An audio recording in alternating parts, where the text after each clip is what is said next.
Our first ingredient that we're going to add to our granola bars are Bob's Extra Thick Rolled Oats, our first carbohydrate of choice. You want to add about 2.5 full cups of the oats to your bowl. Next thing you're going to add is a whole cup of whole wheat flour. I use Bob's.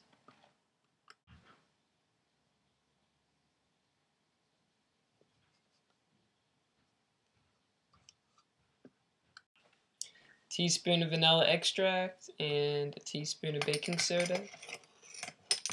Add that right in there with everything else. 3/4 of a cup organic unsweetened coconut.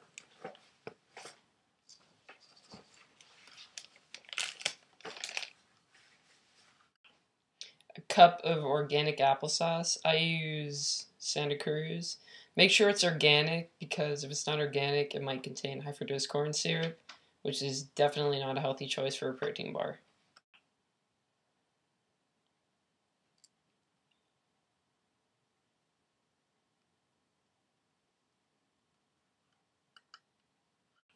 Sunspire grain sweetened chocolate chips. These are what make the bars. They're really good, and they're sweetened with barley.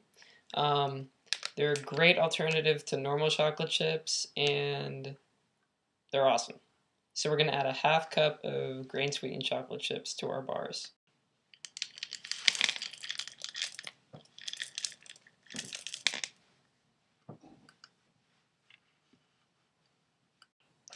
We're going to use agave nectar for natural sweetener for our bars. It has a lower glycemic index, which is great because so we don't have any sugar spikes when we eat the bars for physical activity. So agave nectar, 1/4 cup.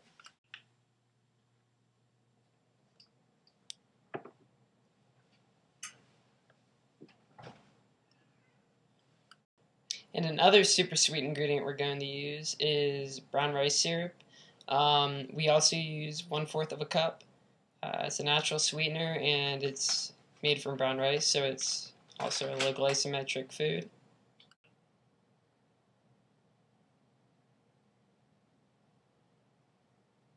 The next ingredient we're going to add is 1 scoop of protein powder. I use soy protein powder because the bars are vegan. But whey protein powder works fine because some people just don't like soy, and I'm cool with that. I use chocolate flavored.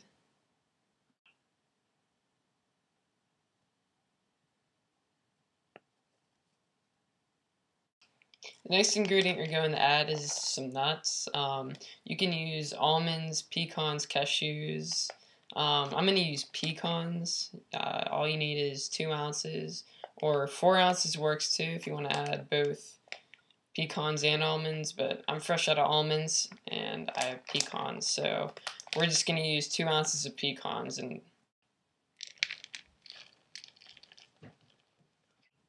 now that we got everything in your bowl, it should look something like this. You have to mix it. You could just mix it with a spoon. Spoon like this works just fine. Just give it a good mix. The liquid in it usually takes a lot of mixing to mix gooey. You want a really gooey mixture when you put it into your pan. And I'll show you what that looks like in a few seconds of stirring.